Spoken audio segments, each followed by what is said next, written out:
Good morning, everyone. Is it still morning? Oh, yes. Okay, let's see. I just flew in about midnight last night, and I was so glad to make it because I was an hour and a half delayed at my first point, and I had a very tight connection, so I got my exercise running from one gate to the other. But I'm very happy to be here and very grateful to share this time with you. So this morning we're going to be talking about unleashing the power of plant-based diets. Oh, and by the way, I'm from Kelowna, British Columbia. So this is the southern part of BC, so the other end of the continent. So let's start out with just a very brief, thank you. Just a brief outline. We're going to talk a little bit about the link between diet and disease. We'll talk about the advantage of plant-based diets. And then we'll talk about the practical piece, 7 steps to an optimal disease-fighting diet. And I wanted to start out with a little story about my dad. I didn't get my interest in health and nutrition from my dad. And I want to tell you the story, and I'm going to tell you the rest of the story at the end of the presentation. But the story happened over 40 years ago. I was in university, and I was home for the holidays, and I was in the kitchen. I can remember it like it was yesterday. And as I was preparing supper in the kitchen, my dad walked by the kitchen, and he was teasing me. I was studying nutrition and I was all into health, and he wasn't. And he had 2 cigarettes hanging out of his mouth. And he was carrying a big bag of chips, a 2-liter bottle of Coke, and a bag of licorice all sorts. And he walked by me really slowly, just kind of sauntering by. He stuck his belly out as far as it would go. And then he turned to me and just had this big grin on his face. And I just shook my head in disgust. And later on that evening, I said to him, "Dad, I don't understand why you're doing this to yourself." And he said to me, "I would sooner live 50 years doing what I love to do, just having that freedom to eat what I want to eat and smoke my cigarettes." He said, "I'd rather live to be 50 doing that than live to be 75 having to restrict this and restrict that." He said, "You know, I could be hit by a truck tomorrow." And I said to him, "I know, Dad, but it doesn't mean you should go walk out in front of one." And the reality is, of course, this is what we know. 70% of all deaths are due to chronic diseases of our own making. An estimated 80 to 90% of heart disease, 90% of type 2 diabetes, and about 40 to 70% of cancers are considered entirely preventable. And in 2011, the World Health Organization identified the 4 big lifestyle culprits as being a sedentary lifestyle, alcohol, tobacco, and an unhealthy diet. And they define the unhealthy diet as one that is based on processed foods with added fat, sugar, and salt, and animal products rich in saturated fats. It's low in vegetables, fruits, legumes, whole grains, nuts, and other high-fiber foods. And I want you to notice something about this quote. They name 2 things that are responsible for our high risk of chronic disease. Number 1, processed foods with added fat, sugar, and salt. And number 2, animal products rich in saturated fats. They name 1 category of foods that protects us, and that is plant foods. And if you look around the world, the people at the highest risk are inactive populations consuming Western-style diets. The highest rates globally are North America, Northern Europe, Australia, and of course all of the developing countries who are adopting our Western ways, unfortunately. And at the lowest risk are populations who live simply, are physically active, and consume unprocessed plant-based diets. The lowest rates globally are some parts of rural Asia, South America, and of course, the people of the blue zones. And for those of you, most of you have probably heard about the blue zones, but the blue zones are places in the world where people live the longest, healthiest lives. What's really unique about the blue zones is when people reach 90 or 100 years of age, they're actually still productive. They're doing things, and that's what we all want to achieve. So there are 5 blue zones: Okinawa, Japan, and that's sort of the traditional Okinawans; Sardinia, Italy; Loma Linda, California, which is the Seventh-day Adventists of Loma Linda; Ikaria, Greece; and the Nicoya Peninsula of Costa Rica. And what's interesting about the blue zones is that every single blue zone on the planet, they tend to have features that are common to all of these blue zones. And they are that they all have strong sense of family. They tend not to smoke. They're very socially engaged.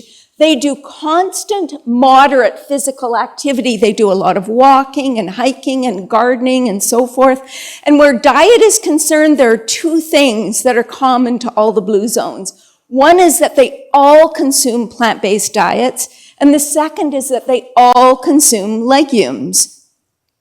This man is an Okinawan centenarian.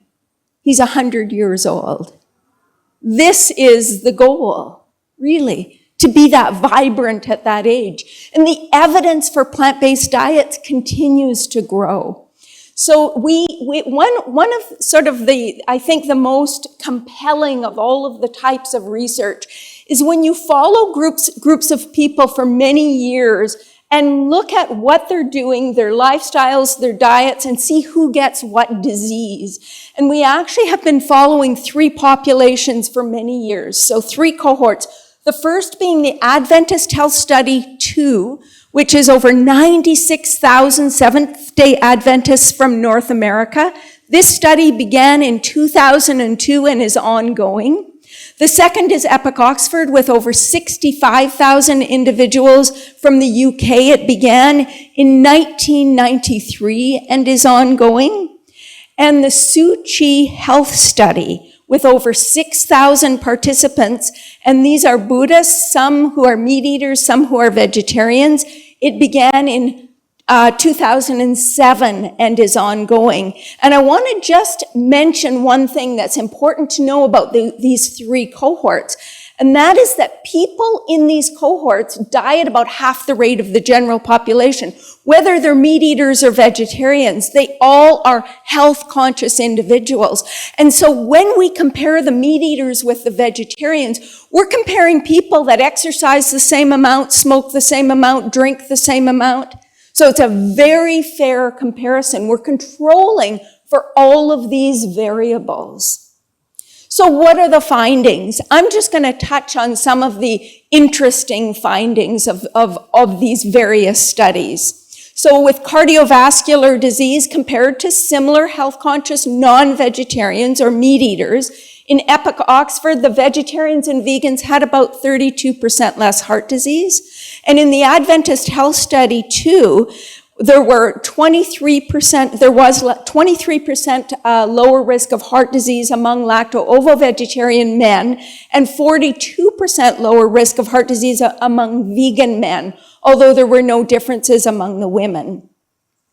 Hypertension in the Adventist Health Study 2 compared to similar health-conscious non-vegetarians, the risk of hypertension was 55% lower among lacto-ovo-vegetarians and 75% lower among the vegans. And the results of Epic Oxford actually was quite similar. In the Adventist Health Study 2, the rates of diabetes were 38% lower among lacto-ovo-vegetarians and 62% lower among vegans. In the Tzu Chi study, the rates of diabetes were 51% lower among vegetarian or near vegan men compared to the non-vegetarians, and 74 to 75% lower among the women. Non-alcoholic fatty liver disease, the SUCHI, this is a study that just came out in 2018. Compared to similar health-conscious non-vegetarians, non-alcoholic fatty liver disease was 21% lower among the vegetarians. And if you replace soy with meat or fish, the risk increased 12 to 13%. And if you replaced whole grains with refined grains, the risk increased 3 to 12%. Cancer, again, we're comparing to the health-conscious meat eaters. Epic Oxford showed 11% lower risk among lacto-ovo-vegetarians and 19% lower risk among vegans. In the Adventist Health Study, 2 and 8% lower risk among lacto-ovo-vegetarians and a 16% lower risk among vegans. In SUCHI, breast cancer, compared again to the similar health-conscious non-vegetarians, the risk of breast cancer was 58% lower among the near-vegan participants. And daily soy isoflavone intake was associated with a 63% lower risk. So remember that we're going to come back to soy a little bit later. Cataracts, Epic Oxford showed a 30% lower risk among lacto-ovo-vegetarians and a 40% lower risk among vegans. Diverticular disease, Epic Oxford again showed a 27% lower risk among lacto-ovo-vegetarians and a 72% lower risk among vegans. Kidney disease in the Adventist Health Study 2, 52% less kidney disease among the vegetarians and vegans. And in Epic Oxford, compared to those with a high meat intake, more than 3.5 ounces a day, the vegetarians and vegans combined had 31% fewer kidney stones. So these are pretty compelling numbers. And what we can deduct from all of that is plant-based diets are highly protective against chronic disease. But not only are they highly protective against chronic disease, they provide a very safe and powerful treatment option, in many cases, reversing chronic diseases. So if we look at treatment outcomes, well, for cardiovascular disease, they are, as far as I know, the only diets that have ever been shown to prove reversal of heart disease. Diabetes, plant-based diets improve insulin resistance, insulin sensitivity. They improve our blood lipids. And in many cases, we do see reversal of diabetes as well. And for cancer, plant-based diets have been shown to favorably alter genetic expression, reduce cancer cell growth, decrease DNA damage, and so improving or reducing risk for cancer. And of course, the side effects with treatment using plant-based diets are all worth having. You tend to increase your life expectancy, you lose weight, you improve your lipids, you improve fasting glucose, you improve expression of genes, you reduce your risk of other chronic diseases, whereas with medications and surgeries, the side effects are not always so positive. So why the vegetarian advantage? What is it that gives plant-based diets an advantage over omnivorous diets? And the reason is simple. Plant-based diets work because they address the root causes of the diseases. So how do they do this? Well, they do this by reducing our risk of overconsumption, but also by essentially disabling the drivers of chronic disease. Inflammation, oxidative stress, lipotoxicity, and dysbiosis. And so we're going to look at each one of those very briefly. First, inflammation. Chronic low-grade inflammation is associated with pretty much every chronic disease you can think of. It increases our risk of cardiovascular disease by weakening fibrous caps, increasing risk of rupture, increasing plaque formation. Inflammation does all kinds of things that increases risk of cardiovascular disease. For diabetes, inflammation interferes with insulin signaling. So insulin can't do its job, essentially, and that increases insulin resistance. And for cancer, it increases tumor growth. It triggers the loss of proteins involved with DNA repair. So it's bad news all around. So we want to reduce this low-grade inflammation. And if we look at the levels of inflammation in people eating plant-based diets versus those eating animal-centered diets, we see a huge difference. There was a systematic review and meta-analysis done in 2017 that showed vegetarian diets had a favorable effect on a marker of inflammation called HSCRP, which is C-reactive protein.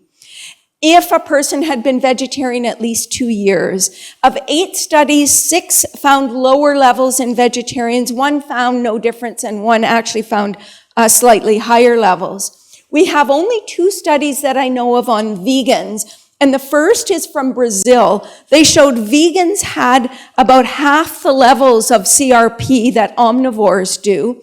And the second was a study from the United States showing about the same, except people eating a Western diet had levels of 2.61 milligrams per liter compared to vegans at about 0.5. And vegans were about 0.5 in both of these studies, which is highly protective against chronic disease.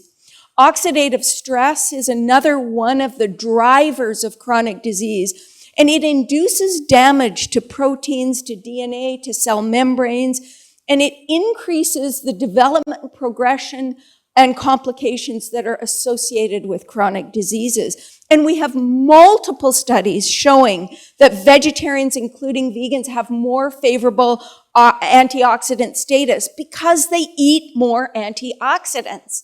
It's really that simple. And they eat fewer pro-oxidants. And we'll talk about those a little bit later.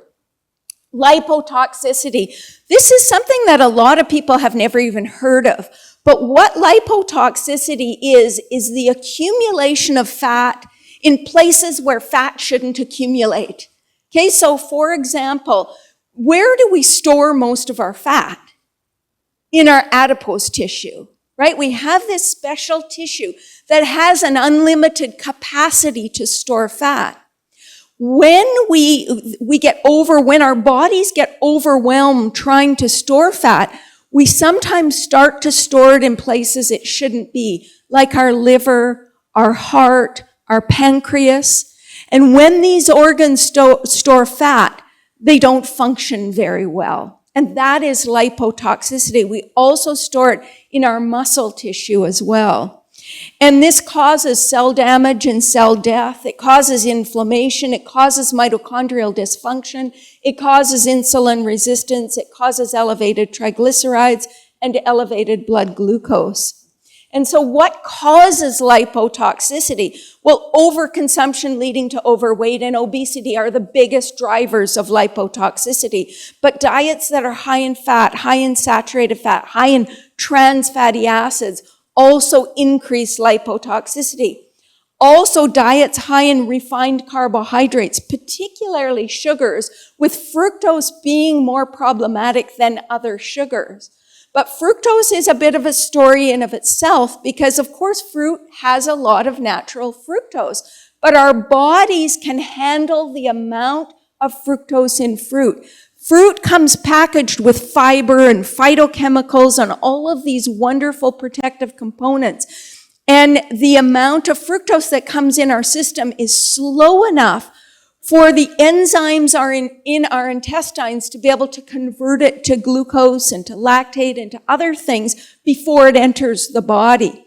It's when we're drinking the stuff down in sodas that our bodies, our intestinal tract gets overwhelmed and we get more fructose leaking into the bloodstream, and it gets shuttled to the liver very rapidly. And the liver gets overwhelmed and it gets turned into lipids quite quickly in that case to be stored. And it's more glycotoxic than glucose. Now there's a plant-based advantage here again. Vegans have the lowest rates of overweight and obesity of all dietary categories. They have the lowest intake of saturated fat, and they have lower levels of something called intramyocellular lipids. And intramyocellular lipids are a marker of lipotoxicity.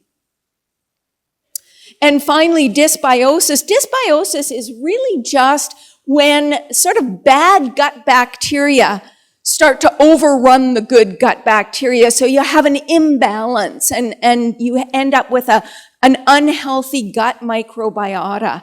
And the integrity of the gut microbiota is really important because when it's out of whack, you get a decrease in your supply of essential nutrients, you get reduced immune function, increased inflammation and oxidative stress, and an elevated risk of obesity and chronic disease.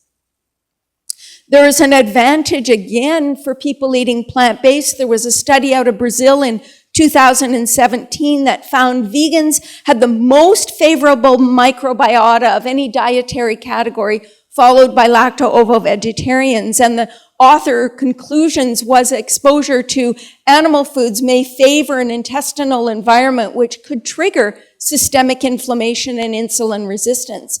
And in Italy, another study in 2017 found lacto-ovo-vegetarians had the most favorable microbiota, followed by the vegans. And both plant-based diets reduced genotoxicity, which is that they were less toxic to our genes. So, and then the most effective dietary patterns are really simply patterns that minimize pathogenic or harmful components and maximize protective components. And so when you think about that, you think about all the things in foods that are protective, automatically we think of things like fiber and phytochemicals and plant enzymes and antioxidants and anti-inflammatory compounds and plant sterols and stanols and pre and probiotics and macronutrients from healthy sources and micronutrients from healthy sources.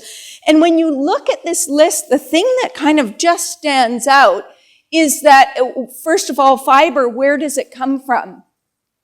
Fiber comes from plants, and only plants. Phytochemicals, plants and only plants. Antioxidants, mostly plants. Anti-inflammatory compounds, mostly plants. And then the plant sterols and stanols are only plants. And pre and probiotics are really mostly plants. Prebiotics are certainly only plants. Probiotics can be in any fermented food. But you get the picture. The things that protect us most are the things that are concentrated in plant foods. And we're going to talk, I think it's tomorrow, about low-carb diets. And one of the big concerns I have about low-carb diets is they're removing so many of the foods that are so intensely protective to human health. They're minimizing fiber in the diet, not maximizing it.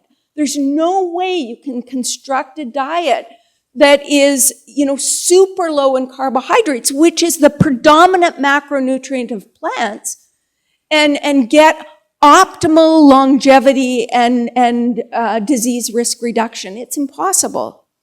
If you look at the pathogenic factors in foods, trans fatty acids, excessive saturated fat, refined carbohydrates, excessive sodium, new 5GC, chemical contaminants, products of high temperature cooking, pro-oxidants, TMAO. If you look at these things, well, where did they come from? Remember what the World Health Organization said, 2 categories of foods, processed foods and animal products rich in saturated fats. You look down this list, trans fatty acids, processed foods, excessive saturated fat, mainly animal products, refined carbohydrates, processed foods, sodium, processed foods. New 5GC is a pro-inflammatory molecule in meat, especially red meat.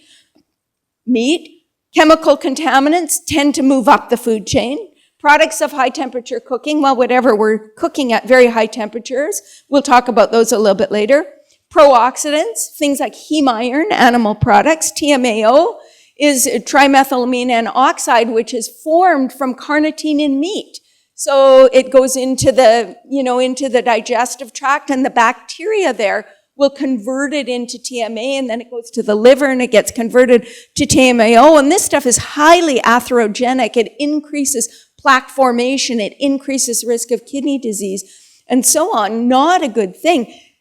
Vegans don't even have the bacteria in their gut to make TMA. So we don't produce this stuff at all. It's just another protection. And then endotoxins. Endotoxins are sort of the outer membrane of gram-negative bacteria, the harmful bacteria. And you can, when your bad gut bacteria breaks down, it can produce endotoxins that can leak into the bloodstream, increasing inflammation. But you can also eat it in things like hamburger. There's a lot of these dead bacteria in those products.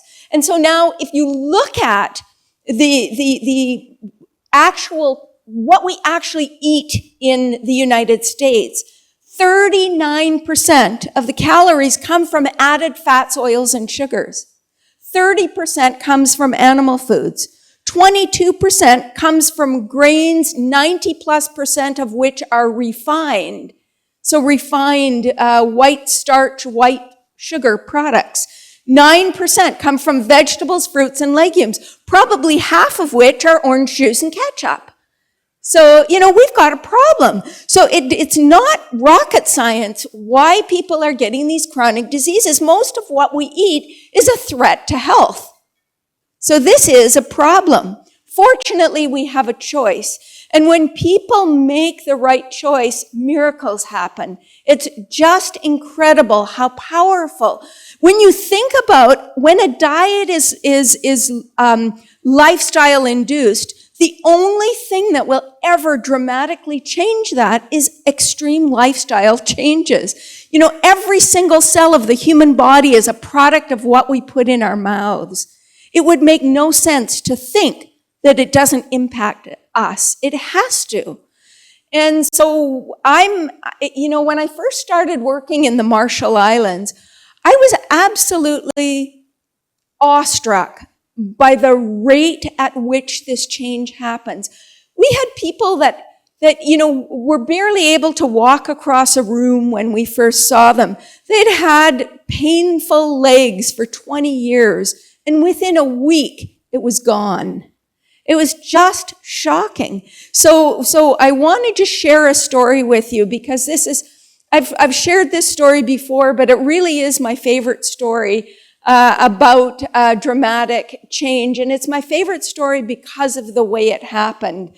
This is Andreas, and he received a very rare cancer diagnosis when he was about 36 years old. He made a huge shift from being a food and wine aficionado to a whole food, plant-based diet devotee. And his cancer went into remission. Now, Andreas, when I say he was a food and wine aficionado, I mean, it's an understatement, really. His favorite pastime was eating in the best restaurants, buying the biggest steak and the most expensive bottle of wine on the menu.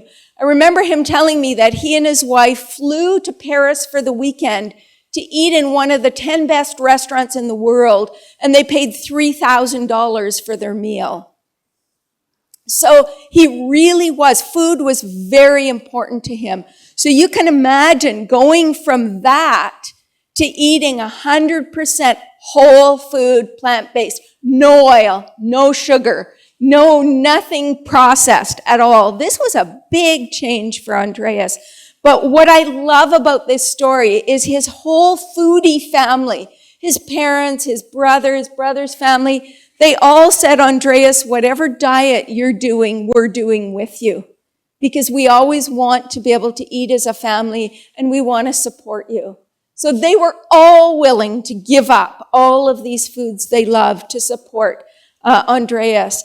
And it was unbelievable what happened to the whole family. And I'm not going to tell you what happened to the whole family. I'm just going to tell you what happened to his father, Carlos. See, Carlos had type 2 diabetes. He was diagnosed with it in 93. He had just had a serious heart attack the year before his son was diagnosed with cancer. He had hypertension. He had high cholesterol. He had peripheral artery disease. He was in early stage renal failure, and he had recurring gout. He had cataracts, and the doctor said he would need surgery within a year or so. His prognosis, he was told by his doctors that all of his diseases were progressive and irreversible, and that he could expect to live about 2 years. He was being treated with 17 pills a day and 30 to 40 units of insulin. After less than 1 year on a whole food plant-based diet, Carlos was taking 0 insulin and 0 pills. Here, it's really quite amazing considering his doctors told him he'd be dead in a couple of years. So his fasting glucose went down to 80 to 87 milligrams per deciliter. His A1C was 5.1, blood pressure 115/70. They couldn't get it to that on 2 medications. His arteries opened up without any surgery. They did a PET scan. I'll show you one of his reports. His peripheral artery disease disappeared. His kidney function normalized, went right back to normal. He didn't have one single further recurrence of gout after becoming plant-based. His cataracts stopped growing, and the doctor said he didn't need surgery anymore. And seven years later, Carlos is still still free of all of these diseases and the medications he was on for them. And so here's his coronary artery disease reports. 2005, he had very severe coronary artery disease with an inferior wall infarct. He had hypokinesis. He had an ejection fraction of about 50%. This is all, Greek to many people, but it's just very severe coronary artery disease. In 2017, this is 12 years later, no evidence of abnormal cardiac activity, no evidence for reversible perfusion defects, no evidence of ischemia, normal chamber size, normal ejection fraction. It's really quite amazing. And before I even go into this, I want to tell you that he went back to his doctor and he said, "Why didn't you tell me that all I had to do was change my diet and I could cure myself?" And his doctor looked at him and he said, "I didn't tell you because I didn't know." He said, "I do now." He said, "To be honest with you, if somebody would have told me this was possible, I would have laughed at them." He said, "But I've seen it with my own eyes now, and I know it's possible." So not everyone is willing to make the kind of changes that Carlos made, but I believe that everyone has a right to know that lifestyle changes are a safe and highly effective treatment option. At the very least, when the physician lays the options out on the table, it should be among them. And people have a right to choose. So I want to talk now a little bit about all of the practical aspects of creating a diet that will work powerfully for you, in protecting you and in helping to reverse chronic diseases. So one thing that I want to say before I start is some plant-based diets are more healthful than others. Just because you're on a plant-based diet doesn't mean it's a healthy plant-based diet. Chips are from potatoes. These things are 100% vegan snacks. So we need to recognize that there is a range, there are many ranges. As a matter of fact, in 2017, Harvard put out a study looking at, they had a healthy plant-based diet index and an unhealthy plant-based diet index. And they found that if you ate a healthy plant-based diet, it really reduced your risk of disease quite dramatically. But if you ate an unhealthy plant-based diet, not so much. So there's a big difference. So we're going to talk about 7 steps to an optimal disease-fighting diet. Step number 1. Make whole plant foods the foundation of the diet. Get your carbohydrates from beans and vegetables and all of these whole grains, whole plant foods. Get your fat from nuts and seeds and avocados, whole plant foods. So what do we want? I would say at least 10 servings of colorful, wonderful variety of vegetables and fruits every day. We want at least 2 servings of legumes a day. You don't absolutely have to have grains. For most people, you could have starchy vegetables as a carbohydrate source instead, but at least 3 servings a day for most people is what you would aim for. We're going to talk more about all of these things as we go. Nuts and seeds, 1 or 2 servings a day as a minimum to provide you with the essential fatty acids you need. And then you want to sprinkle it all with generous amounts of herbs and spices for many reasons, which we'll talk about as we go through. So step 2 is to select your carbohydrates with care. I think this is the biggest mistake people switching over to a plant-based diet make. They switch from eating meat and potatoes to eating pasta and bagels. And it's refined carbohydrates, and the studies that show that saturated fat has been vindicated don't really show saturated fat has been vindicated. All they actually show is if you replace saturated fat with refined carbohydrates, you do not reduce your risk of heart disease. One is almost as bad as the other. That's all they really show. So we need to select our carbohydrates with care. Carbohydrates are not the enemy, contrary to popular opinion. People are the low carbohydrate, keto diets, all of these, which I'll be talking about tomorrow. This is not the answer. Carbohydrates are not the enemy. Carbohydrates from whole foods are consistently protective to human health. The average carbohydrate intakes in blue zones are in about 62% of calories. Okay, so they're not the enemy. The foods most strongly associated with disease risk reduction, which are whole plant foods, get most of their calories from carbohydrates, with the one exception of nuts and seeds. Look at this. Fruits, over 90%, 92% of their calories are carbohydrates. Starchy vegetables, about 90%. Grains, about 75%. Legumes, about 70%. Non-starchy vegetables, about 58%. So most plant foods are 60 to 90% of their calories from carbohydrates. So carbohydrates are just not the problem. Nuts and seeds, the exception at about 12% of calories from carbohydrates.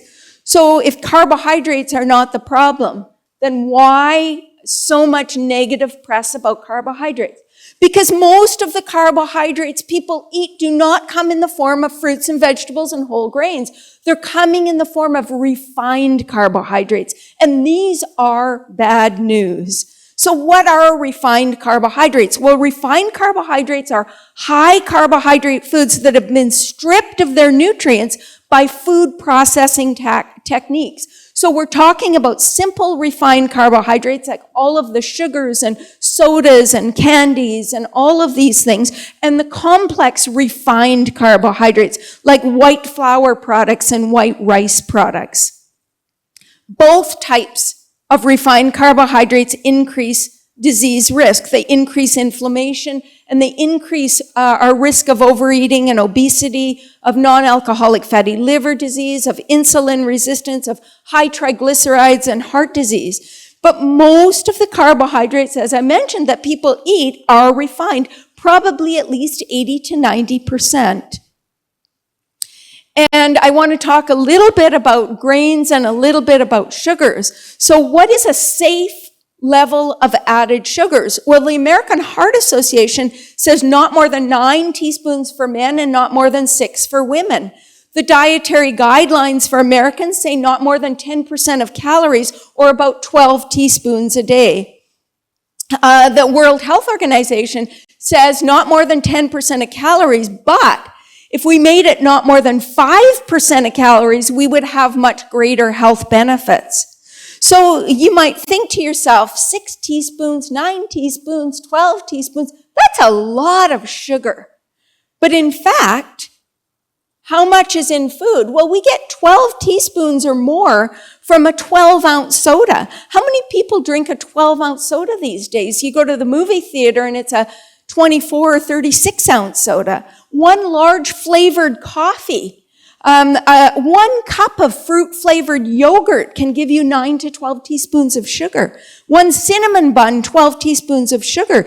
Even things we don't associate so much with sugar, like barbecue sauce or tomato spaghetti sauce or energy bars or instant oatmeal, can have 3, 4 to 6 teaspoons of sugar in a serving.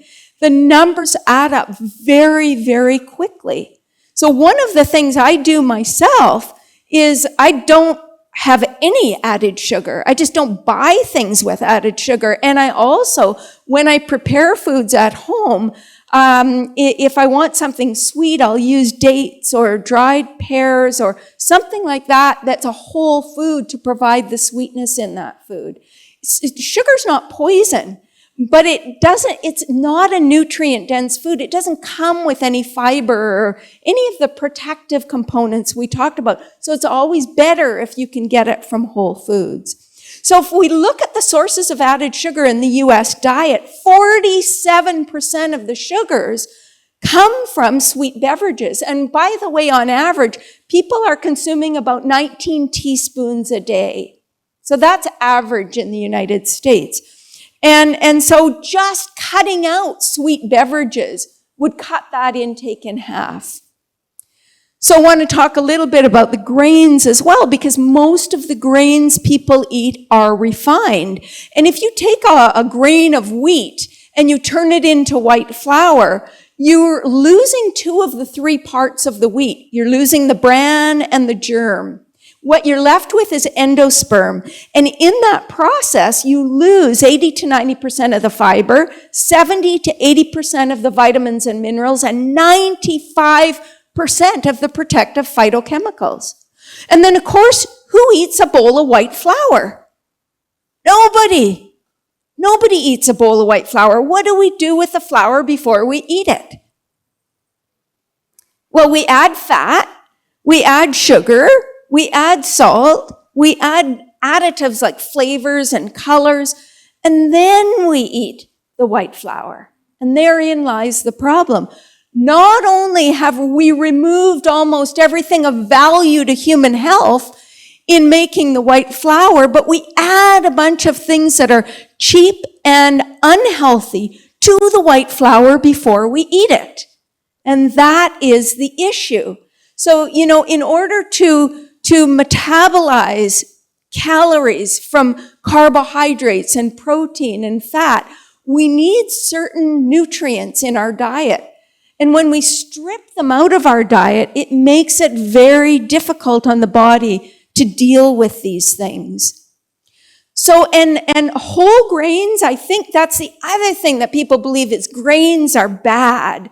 Refined grains are not so great, but whole grains are just fine, thank you very much. And as a matter of fact, we have a study from 2016, which is a meta-analysis of 45 studies, showing that people that eat 3 servings of whole grains per day reduce the risk of diabetes by 51%, of cardiovascular disease by 22%, respiratory diseases, 22%, stroke, 18%, and all-cause mortality by 17%. And total cancer by 15%. So whole grains are healthy foods, but all whole grains are not created equal. A granola bar does not equal a bowl of oatmeal. And a box of kamut flakes does not equal a kamut berry salad.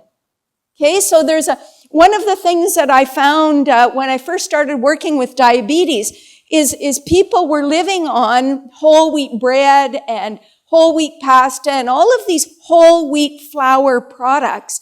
And so I started thinking to myself, I need to provide them with a tool that will help them to understand that there are differences between the level of processing of whole grains.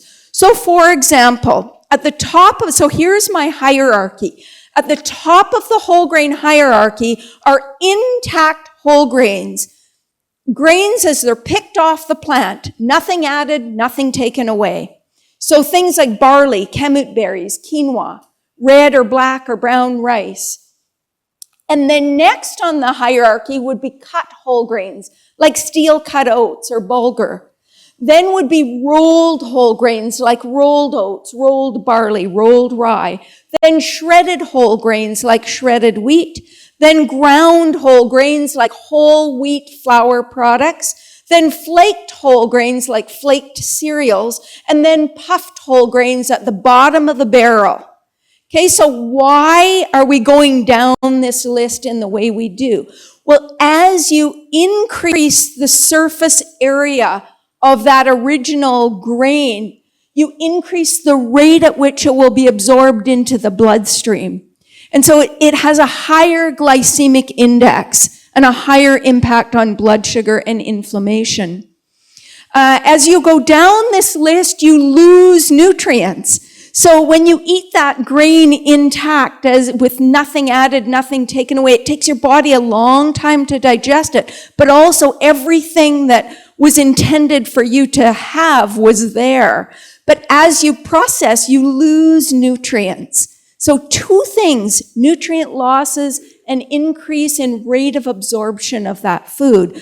So if you're trying to fight disease, you might want to say, I'm only going to eat intact grains or intact grains and cut grains, and I'm going to stop there. But definitely you want to minimize puffed and flaked.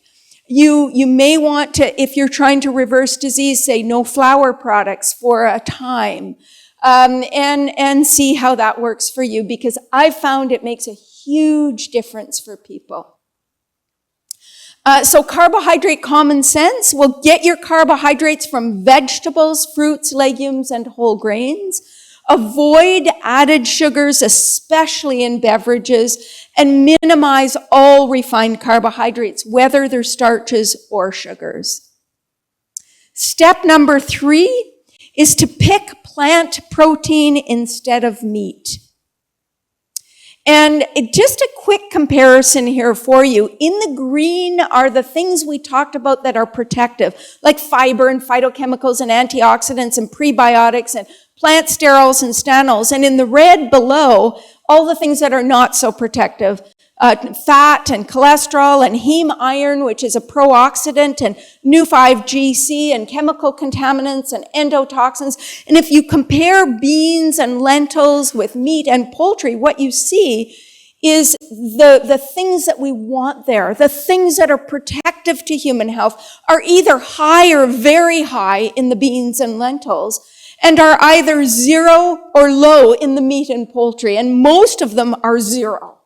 And then if you look at the things that we're trying to reduce in our diet, they're either low or zero or very low in beans and lentils, whereas they are mostly moderate or high or very high in the meat and poultry.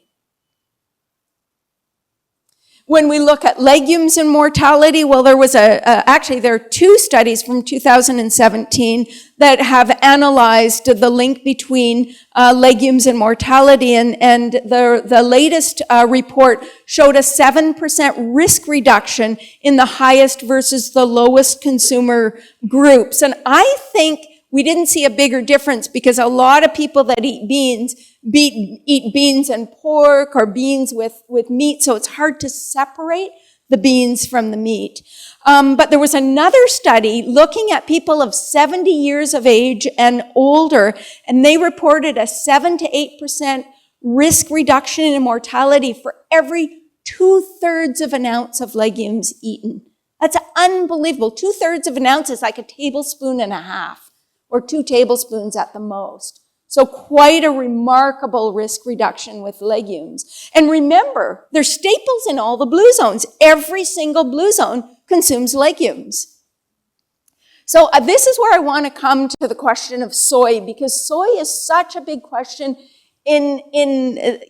not just within vegetarian groups, but in general. People often say, don't eat soy, it's dangerous. So what do we know about soy? Well, first of all, to me, the acid test is to look at the blue zones.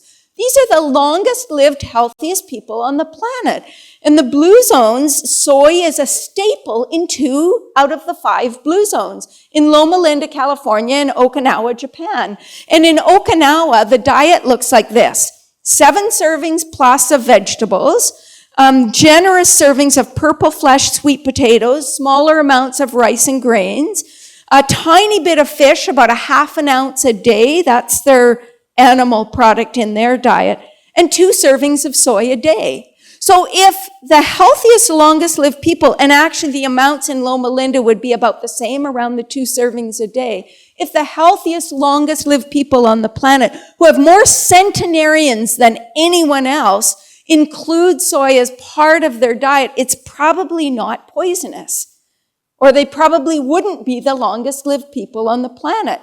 So what is the science of soy? Well, soy may protect against prostate cancer, breast cancer, as we saw in the Suchi study, cardiovascular disease and kidney disease, and bone loss as well. And it may also help with menopause symptom relief and male pattern baldness, and a little bit on the prevention of wrinkles as well.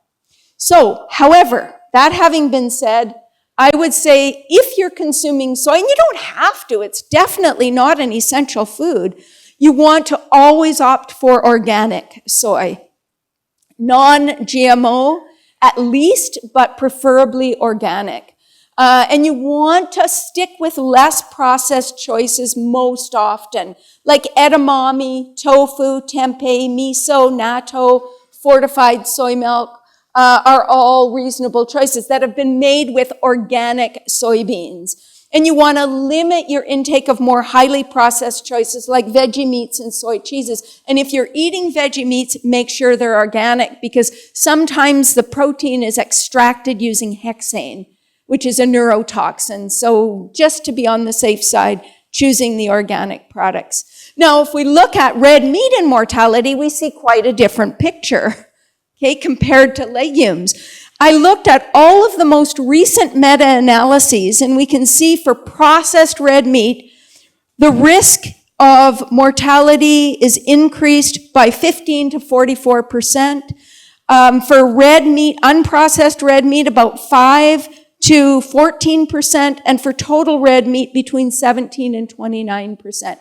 This is consistent evidence. These are the largest meta-analyses we have looking at red meat and mortality. And if we compare animal protein versus plant protein, well, the Harvard Health Professional Studies followed people for about 30 years and found that if we replace just 3% of the meat, of the calories from animal protein with plant protein, we will reduce our risk of death significantly by 34%.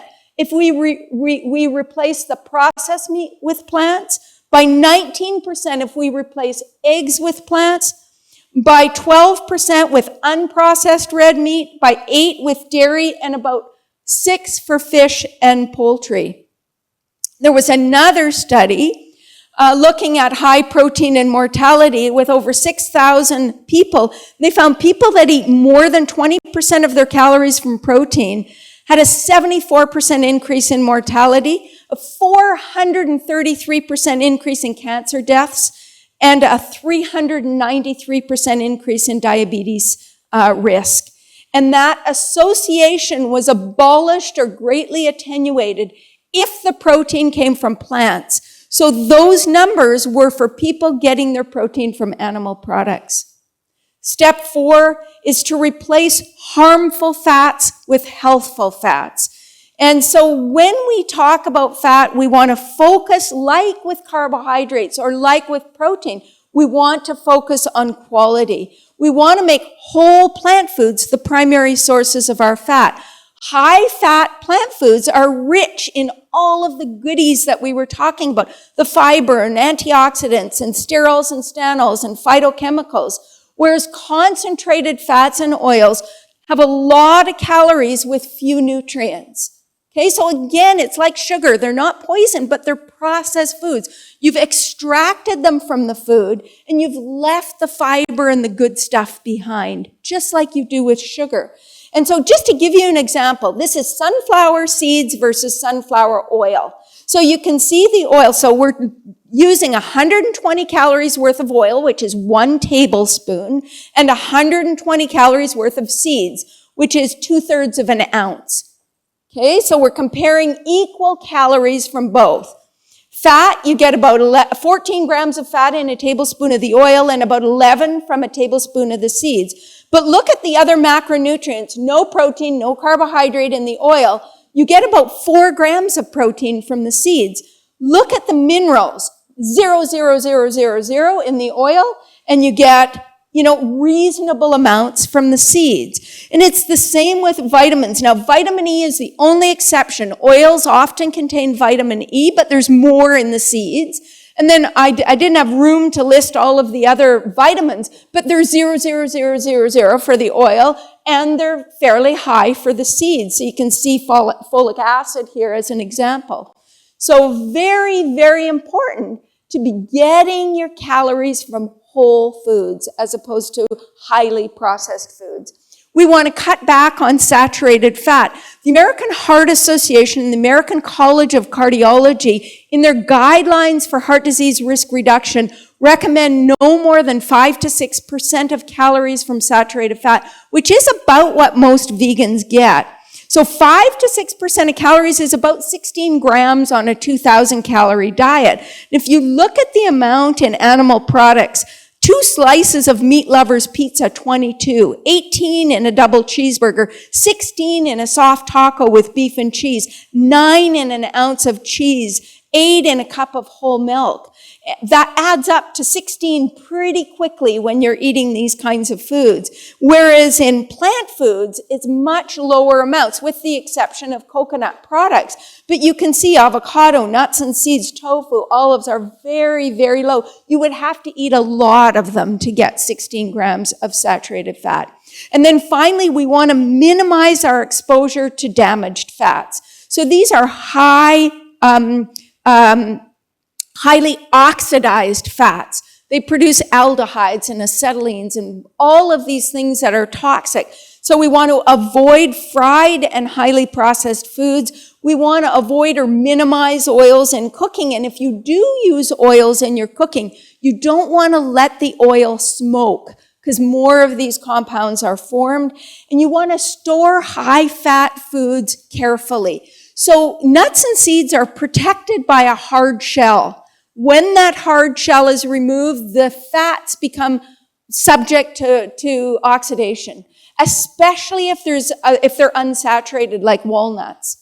And so whenever I buy nuts and seeds, they go in the freezer immediately, the freezer or the refrigerator, to help protect the fats. And then you want to ensure sufficient omega-3 fatty acids. So for most people who don't eat fish, 2 to 4 grams a day would be a good amount to aim for. So how do we get that? Well, an ounce of walnuts, a tablespoon of ground flaxseed, a tablespoon of chia seeds, or 2, probably about 3 tablespoons of hemp seeds, or about 20 to 40 cups of greens. So you can see greens could contribute if you're eating a lot of them, but you would have to eat like a horse or a cow to get 20 to 40 cups a day. So it's a lot. So you need to have some seeds or some nuts in the mix. At least it's very helpful. So what about EPA and DHA, these long-chain omega-3s from fish? Actually, fish don't make EPA and DHA. They're made by microalgae, and the microalgae is in plants in the ocean. And they get into fish because at some point along the food chain, the small fish ate the zooplankton, which ate the phytoplankton, which ate the microalgae.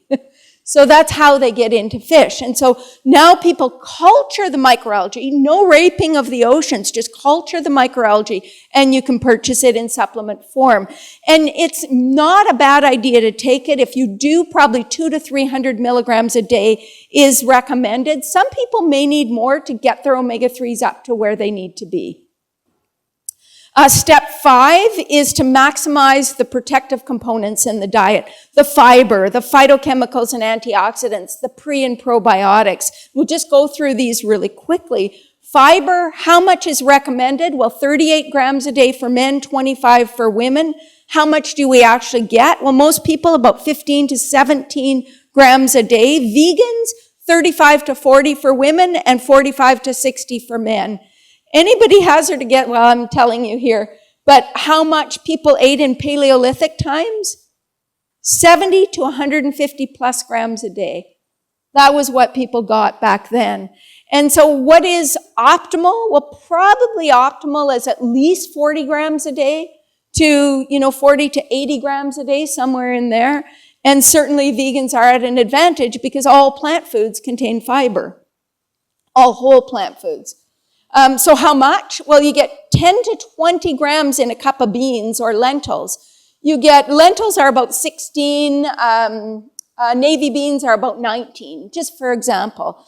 Avocados, about 13.5 in one avocado. That's amazing to me. I would have never thought they were a really rich source, and that's not including the skin, by the way. You don't have to eat that. And grains, about 5 to 10 in a cup. Berries, about 3 to 8. And then fruits and vegetables and nuts and seeds other than berries would be in the 2 to 5 range per serving. And of course, only plant foods contain fiber. The low fiber foods are the refined carbohydrate foods, fast foods, highly processed foods, and the no fiber foods are meat, poultry, fish, dairy, and of course, oils and sugars. So we want at least 12 to 20 grams of fiber per meal from a variety of whole plant sources. Phytochemicals and antioxidants, we just need to be maximizing these in our diets because they afford powerful protection against disease. Phytochemicals, these are plant chemicals and antioxidants, literally put a lid on inflammation and oxidative stress. So we need them in our diet. And one of the things I should mention here is that if you take antioxidants or phytochemicals and you package them in a pill form, they don't do the same thing as they do when they come from food. And as a matter of fact, their intake in that form could backfire, as it has in some studies. Do you remember in 1980s, they found people with high levels of beta-carotene had low levels of lung cancer? So they did several studies giving beta-carotene to people who were at risk for lung cancer, smokers. And what they found is the people who took the beta-carotene ended up with more cancer, not less. And so you go, why? How could that be? Well, it could be because when you eat carotenoids from foods, you're eating 50 or 60 different kinds of carotenoids, not just one. And it may be that a variety of those carotenoids are needed in order to work synergistically to provide the protection. And when you load your body up with just beta-carotene, maybe you actually prevent the absorption of some of those others because your body thinks it's got enough carotenoids.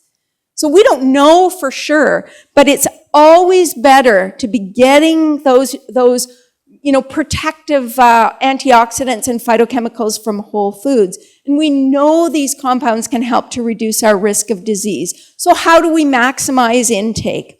Well, to start with, we want to think variety. So instead of always having the same grain, or instead of always having the same nut or seed or the same vegetable, mix it up because each one provides something a little different.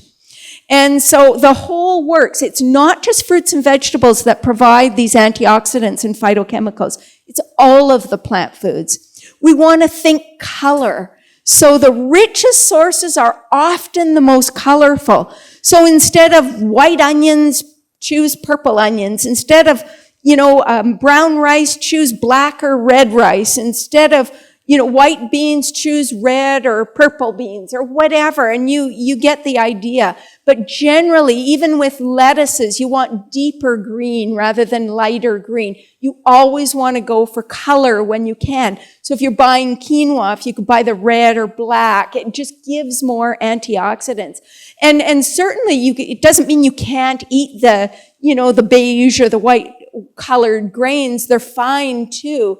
But just mix it up so you have a variety of colors in your repertoire.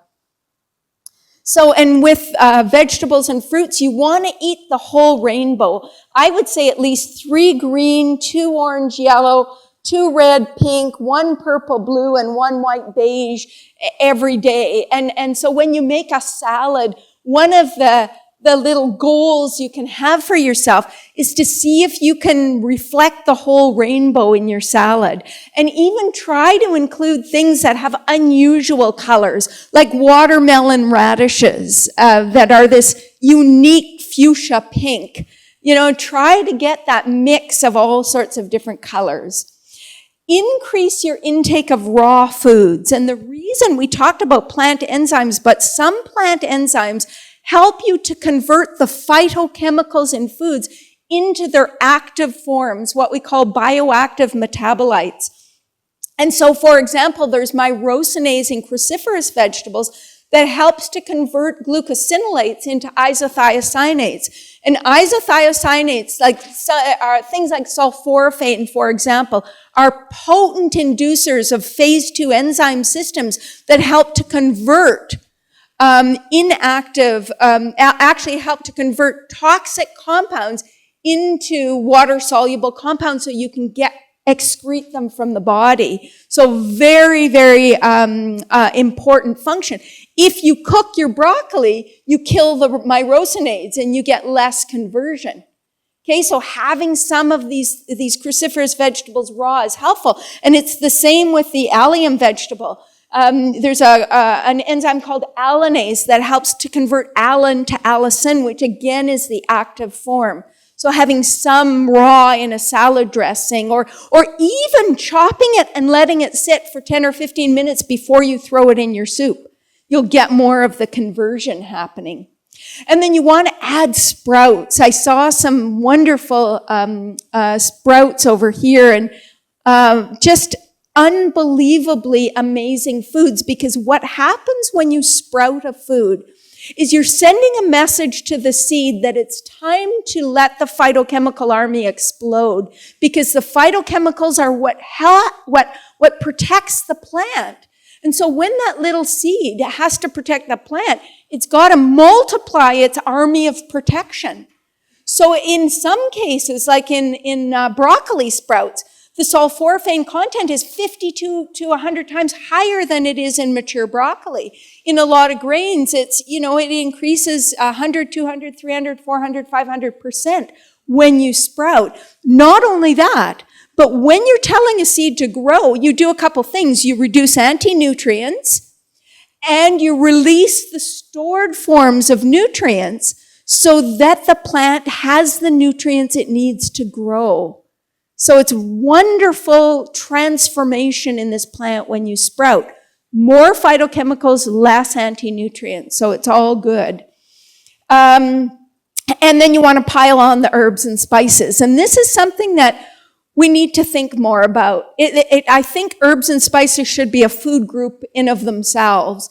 And certainly we think about the colorful herbs and spices, the reds and the golden colors like in turmeric. And these are some of the most potent anti-inflammatory compounds known to mankind. They're just incredibly powerful. And we need to use them. In your breakfast, you can add cloves and nutmeg and cinnamon and all of these kinds, or you can do a savory breakfast and include, a wide variety. But at every meal, think about adding herbs and spices. And then we've got plant-based probiotics and prebiotics. Probiotics are the microorganisms in food that take up residence in our gut and help to support a healthy gut flora. And if our gut flora is healthy, we reduce inflammation, of course. And prebiotics are the food for that flora. So that's what they would eat to keep themselves healthy. And so there are a number of things we can do to shift our gut flora from unhealthy to healthy. We can eat a plant-based diet rich in prebiotics. So prebiotics, where are they? Well, beans are a wonderful source. Jerusalem artichokes, bananas, onions, and all of the plant foods are sources of these indigestible fibers that feed our gut bacteria.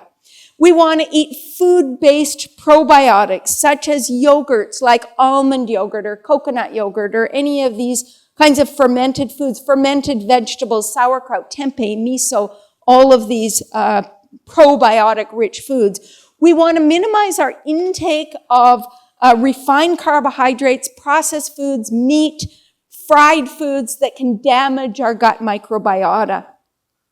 Take probiotics if you're taking antibiotics, and minimize alcohol, which is quite harmful to your gut microbiome. Step 6 is to minimize dietary contaminants. And here we're talking about agrochemicals, environmental contaminants, the products of high temperature cooking, and food additives. And I'm going to go through this very, very quickly, but agrochemicals, we're talking about pesticides that are concentrated in conventional produce and other conventionally grown foods, and all the veterinary drugs, the hormones and antibiotics and antimicrobial agents, which are mainly in meat, poultry, and fish and dairy products. The solution, simple. Eat organic if you can, as much as possible. And you can look at the environmental working groups, Dirty Dozen and Clean 15. They rate about 50 different fruits and vegetables, and the 12 with the highest pesticide content are called the Dirty Dozen. And the 15 with the lowest pesticide content are called the Clean 15, and they update it every single year. And then environmental contaminants, things like heavy metals and persistent organic pollutants like PCBs, DDT, and dioxins. The most concentrated sources of environmental contaminants are fish, meat, and dairy products. The solutions here, eat lower on the food chain and, of course, eat plants. The products of high temperature cooking, we're talking about things like heterocyclic amines, which are cancer-causing chemicals that are formed when we cook meat, poultry, or fish at high temperatures. They don't form in plants because plants don't contain any of the creatine or creatinine you need to make heterocyclic amines. Then there's polycyclic aromatic hydrocarbons, or PAHs. These are known mutagens. They're linked with all sorts of cancers. They're present in grilled and charred foods. They come from the incomplete burning of carbon, so they're in all foods, meat or plant forms, and can form at 350 degrees Fahrenheit or higher cooking. In order to reduce them, you just don't want to blacken your foods. Acrylamide is a compound that's formed in starchy foods, especially potato products, that are cooked with dry heat or with oil at high temperatures. And you can see the most and acrylamide again is a potential carcinogen. The most concentrated sources are sweet potato chips and regular potato chips. And we see it in things like rye crisp bread and French fries and coffee. Coffee's not really fair here because we're looking at 100 gram servings, and you eat 5 grams of coffee or something, so it's a little bit unfair there. Ready-to-eat cereals and so on, a little bit there, not much. And then advanced glycation end products, which are strongly associated with diabetes risk. And advanced glycation end products, they impair immune function, they accelerate aging, and they increase risk of just about every disease you can think of. And look at this, the most concentrated source. And these are really, advanced glycation end products are really just the final end irreversible products of the Maillard reaction, which is that browning reaction in food. But bacon, broiled and boiled frankfurters, fried meat, poultry, fish, even butter, but even grilled or fried tofu and other foods can have some advanced glycation end products. The solutions here, again, eat more raw food, use moist cooking methods like steaming and stewing and boiling and, like a soup. These will produce fewer products of oxidation. Be very savvy with dry heat. Saute with water, broth, or wine. Use the lowest temperatures possible. And again, avoid blackening your food. And harmful food additives like preservatives and artificial colors and flavors and all of those things, you want to minimize your intake. But the most common additive is salt. And 70 to 80% of salt comes from processed foods, even what we think of as healthy processed foods. And if you look at this list, you can see, I don't know why it didn't come up one at the time, but basically you can get, 300 to 500 milligrams in one veggie burger. You need to look at this though. 1 ounce of cornflakes or Raisin Bran has over 300 milligrams of sodium. More than you'd get if you ate an ounce of potato chips and an ounce of peanuts combined. Now, this is really shocking to people because why? Peanuts taste salty, salted peanuts. Potato chips taste salty. Cornflakes or Raisin Bran don't. And so you go, why? How could that be that it's higher? It's because when you put salt on the surface of a food, it tastes really salty. But when you put it through a batter, it's not the pronounced flavor anymore. And so that's why it's important to read labels. The most healthful foods of all have no label. They have one ingredient, broccoli, blueberries. Those are the foods. But what you want to look for when you read labels is labels with a short ingredient list and ingredients you actually understand that you recognize as food. You want to minimize your use of labels. And the last step, step 7, get lean if you can. Eat whole, unprocessed, or minimally processed foods as grown. Steer clear of processed foods with added fat, sugar, and salt. Eat until you're 80% full. Harry Hatchie Boo. Choose less calorically dense foods. Oil is super calorically dense. Sugar is super calorically dense. And whole plant foods have a much lower caloric density. So what does that mean? It means you can eat a lot and not get so many calories and feel satisfied. Drink water, not sugar. And increase your physical activity. Aim for about 60 minutes a day if you can. Make sure all of your nutrient needs are met. And so this is the food guide that was in our books that we developed. And it essentially, if you follow the guide, it's pretty much foolproof. So just winding up, the take-home message here is simple. Every time you eat or drink, you either feed disease or you fight disease. When you're fighting disease, you want every calorie that crosses your lips to be fighting disease. You can choose to fight disease with the most powerful medicine on the planet, whole plant foods, organic preferably. And I want to end by telling you the rest of the story about my dad. About 2 years after the incident that I told you about at the beginning of the lecture, my dad had a stroke. And it wasn't a super serious stroke, but he was taken to the hospital, and when he was taken to the hospital, they found out his blood glucose was over 500 milligrams per deciliter. His blood pressure was over 120. It was over 220 over 120. So his blood pressure was through the roof. He was diabetic. He had had a heart attack he didn't know about. And his blood vessels were completely destroyed. And his doctor said to him, if you stop smoking, if you don't stop smoking, you might live 3 months. If you do, you might live 3 years. My dad wasn't even 50 years of age yet.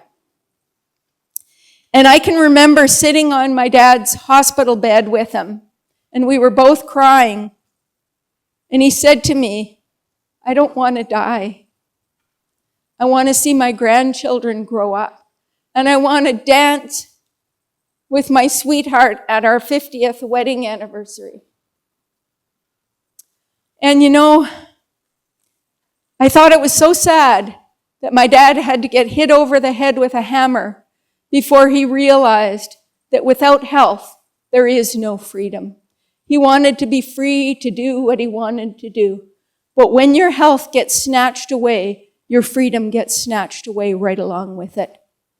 My dad ended up living almost 30 years instead of 3. He didn't make the changes Carlos made. I wish he would have, because he'd still be alive had he done that. But instead of bacon and eggs, he ate oatmeal for breakfast. He did some things that he could do, and we had him with us so he could see his grandchildren graduate, and he could dance at his 50th wedding anniversary. And he died 8 years ago, and there's not a day that goes by that I don't miss him terribly, and I wish he could see his great-grandchildren, my grandchildren. But I just want to leave you with the thought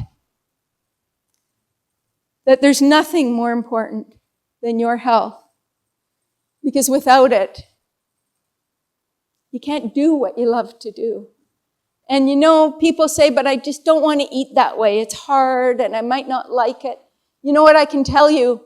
One thing I can guarantee is that as you change, the more you change, the more your health will change. And as you change, your palate changes.